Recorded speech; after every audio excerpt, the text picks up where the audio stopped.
Hi, boys and girls. It's Mrs. Suarez again. Today's read aloud is a chapter book. It's Friday the 13th from the Black Lagoon. Friday the 13th from the Black Lagoon by Mike Thaler, illustrated by Jared Lee.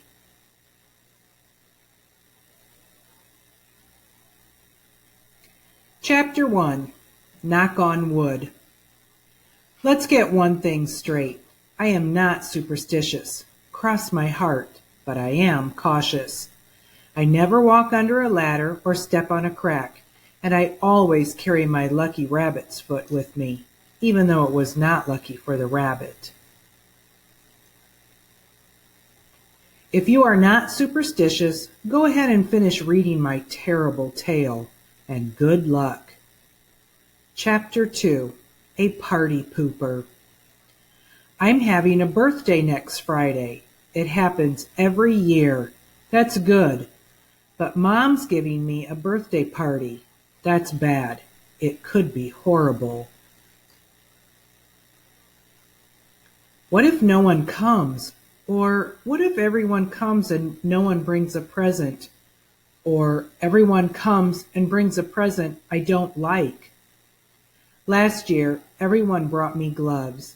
I had 16 pairs of gloves. I finally had to give them all away to the Octopus Relief Fund. Well, it's a week away. I'm not going to worry about it. Chapter 3, Guess Who's Coming? Mom is going to send out invitations to all my friends. The cards in the store are all corny. One has clowns, one has balloons, and one has kittens in party hats. Forget it. I'll make my own. I'll draw a rainbow dinosaur blowing a horn. On the inside, I'll write, "Come to my party and bring a good present." Mom says that's not polite. How about, "Please come to my party and bring a good present?" I ask. She shakes her head. Okay then. There's going to be a party. Oh boy, I say. Mom says that's too eager. Hey, if you're not doing anything next Friday, come to my party? Mom says that's too cool. What about, it's finally here. You've waited a whole year for it. My birthday party. Mom smiles. That's good. I print them out, address the envelopes, put in the cards, and seal them up. Mom gives me stamps and asks if I put the time and date on the invitation. Uh-oh, I can put that on the back of the envelope. September 13th at 5 p.m. I take them down to the corner mailbox and drop them in. Chapter 4, Party Arty. Now Mom says we have to get decorations. I think the house is fine already. It's decorated.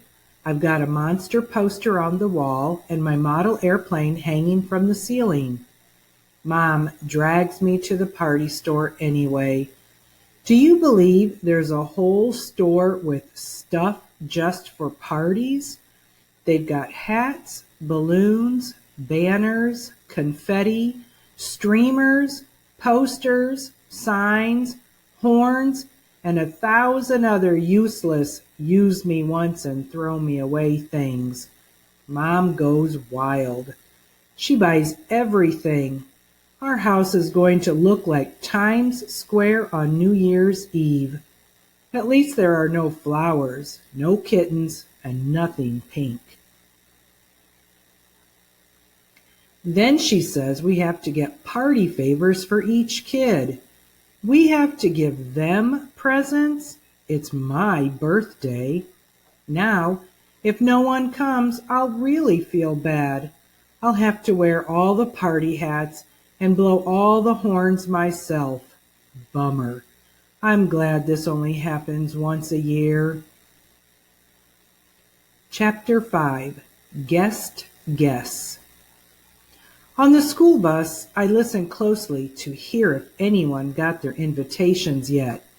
No one says a word. I mailed them a day ago. What if they all got lost in the post office? I would have to play musical chairs by myself. At least I'd win. Freddie says there's a circus in town. A circus? I can't compete with that. No way. I have an inflatable elephant, but they have a real one. I guess no one's going to come. I wonder if there's a market for never-used party hats. I'll give a little hint to my friends on the bus. Hey, my birthday is coming up, I shout.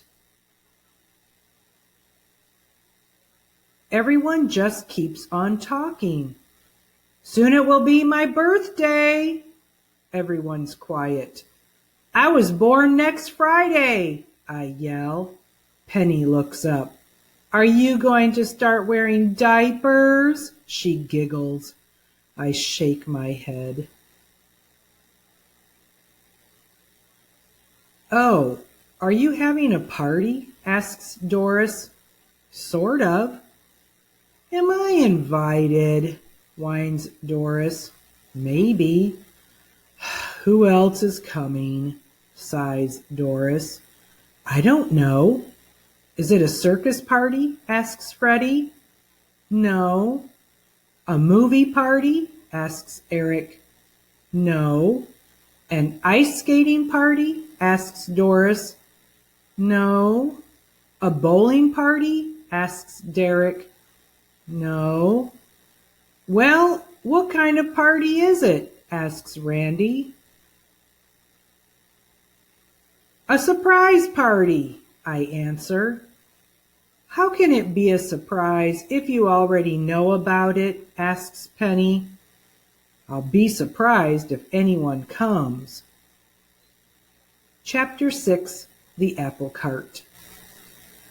I'm feeling pretty bad. Then Eric calls. I got your card, he says. Good, I say. Your birthday is September 13th? He asks.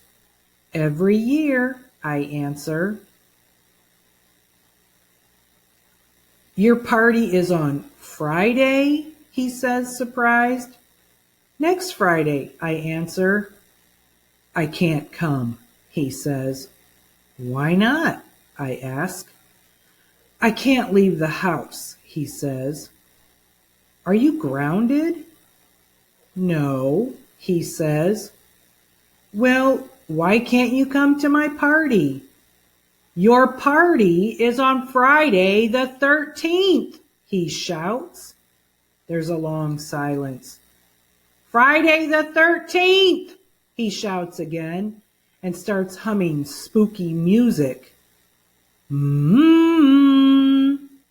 Then hangs up.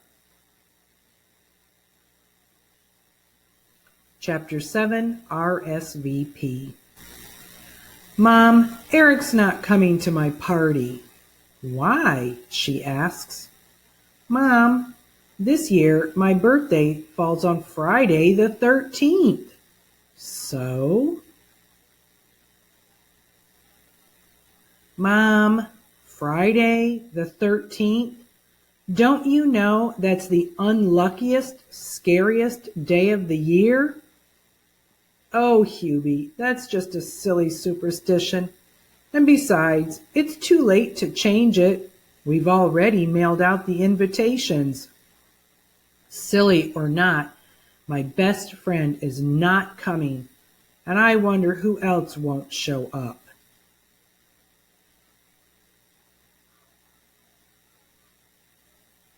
Chapter 8, King for a Day.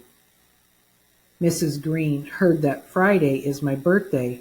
I have to wear a silly crown all day long. How humiliating. Mr. Bender will announce it over the loudspeaker. Everyone will know, but no one will come to my party. I wish I was never born. Chapter 9, Great Idea. After class, I tell Mrs. Green my problem. "That's just a silly superstition," she says. "Silly or not, everyone's afraid to come to my party," I say. A lot of the things that people are afraid of are just in their heads. Yeah, but it's real to them. Hey, Hubie, why not have a silly superstition birthday party? Everyone could come as their favorite lucky charm. Will you come? I ask. I wouldn't miss it for the world, says Mrs. Green. Chapter 10. Born to be Great. When I go to the library, Mrs. Beamster gives me a book called The Birthday Book. She says it's for the birthday boy. It's full of birthday stuff, like all the famous people born in September. There are lots of them. There's kings, queens, and even emperors. There's generals and presidents. There's sports stars and movie stars. But best of all, there's a lot of great writers.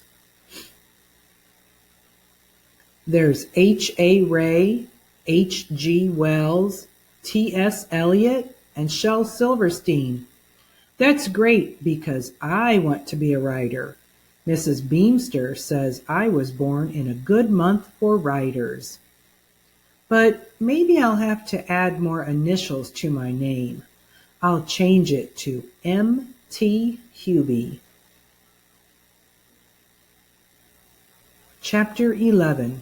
Wait, Wait. It's here, Friday the 13th. All the decorations are up, all the candles are on the cake, and my room is relatively clean, so I just sit down and wait. Maybe one of my presents will be a Ferrari. Maybe someone will bring me a new video game. I don't want any clothes, especially not gloves. Well, it's 4:56. T minus 4 minutes. I hope someone comes. If I have to eat the whole cake by myself, I'll get sick.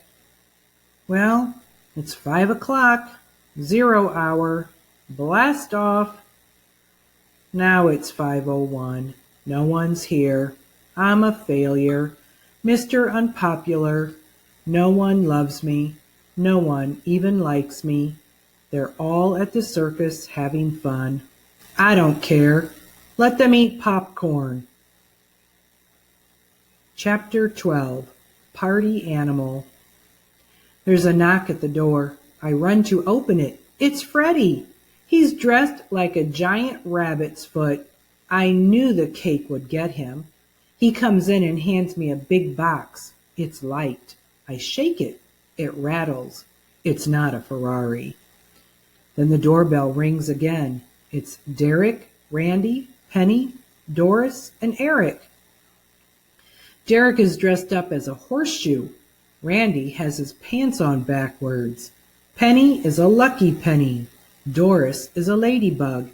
And Eric is a 4-leaf clover. It's great to see them, and they all have presents. Then Mrs. Green arrives. She's dressed as a rainbow, and she's carrying a pot of gold that turns out to be chocolate candy kisses. Mr. Hershey was born on September 13th, too. They hand me their presents. I weigh them and shake them. I guess it would be rude to open them now. I'll wait until they're all in the door. Mom takes all the presents and puts them on a table. Killjoy. She says, Hubie, be a good host. Chapter 13, The Host with the Most. I say, won't you all please sit down? Everyone sits down and stares at me. I say, Simon says, stand up. Everyone stands up. I say, Simon says, everyone open your presents. Mom says, Simon says, be a good host. But, Mom, Simon wants to know what presents he got. Hubie, insists Mom. Okay. Simon says, forget it. Instead, we play lots of games like hide and seek. Freddie tries to hide in my closet and we have to dig him out. We also play pin the tail on the donkey.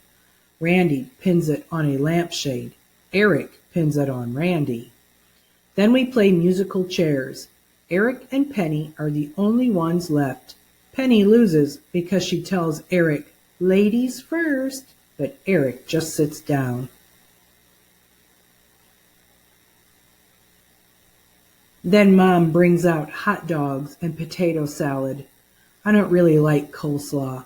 I like macaroni salad a little, but I love potato salad. It's great to be the birthday boy. Chapter 14, My Lucky Day. After we finish eating, Mom turns out the lights and brings in the cake with all the candles lit. Everyone sings happy birthday. Then they all say, make a wish. I close my eyes and think to myself, I wish I could have a birthday every day.